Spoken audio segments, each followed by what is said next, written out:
Ô Chico, tem aquela história que cabeça vazia é oficina do diabo. Em parte, essa maluquice desses infiltrados aí, desses indisciplinados aí, decorreu da falta de um objetivo e de um comando claro aí sobre as Forças Armadas desde Temer para cá, né? Exato. A gente teve hoje acesso, né, ao discurso do general Tomás, né, lá no Comando do Sudeste. Ah, Né? eu vi. Maravilha, hein? Ele fez um excelente... Na verdade, aquele discurso não era necessário, ele não deveria existir. Né? Mas já que um general em comando vai falar, aquilo foi o que precisava ser dito nesse momento.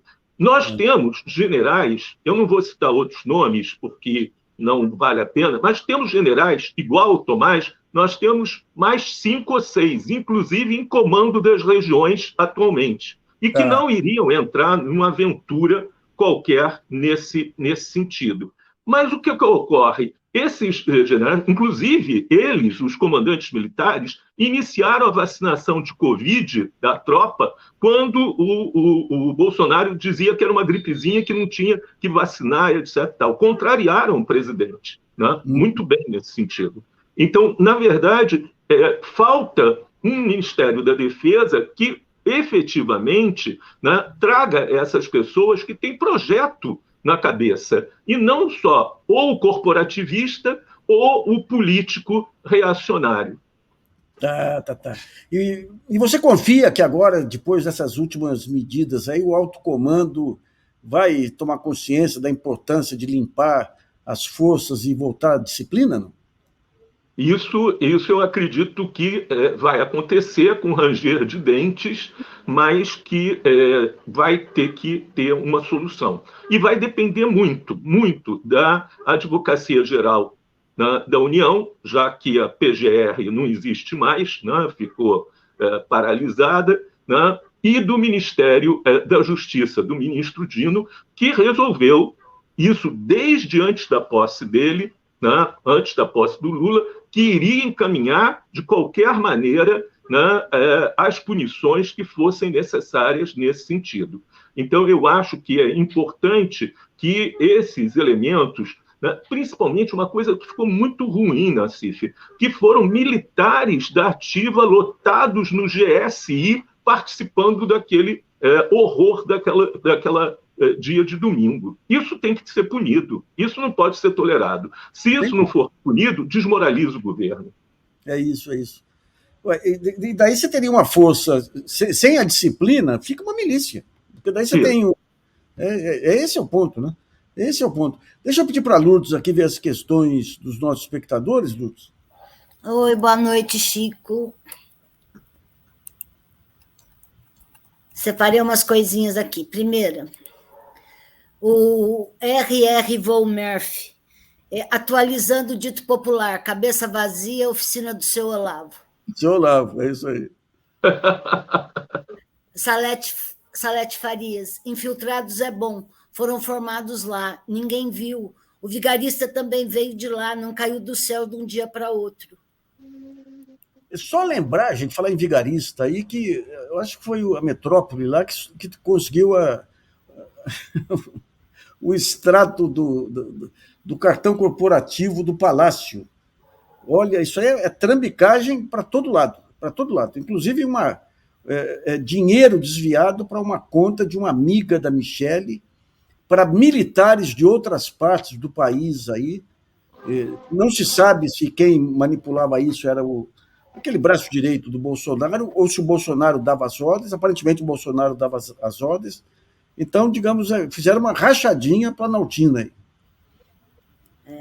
Vai ter que ser punido isso, né? Isso não pode ser...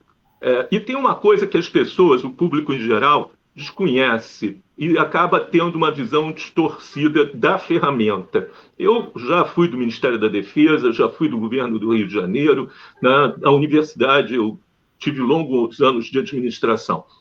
O cartão corporativo é um avanço da administração. É algo muito bom e muito necessário. Você, por exemplo, na universidade, queima lâmpada. Você não pode esperar para juntar todas as lâmpadas queimadas para abrir uma licitação durante 3 meses para ver quem compra as lâmpadas, ou assentos de banheiro, ou, sabe, quer dizer, tem coisas urgentes, reagente da faculdade de Química, né? Você tem que ter uma ferramenta que vá lá e compre. Na universidade tem um limite de R$8.000 por compra, né? Que já estabelece um certo equilíbrio.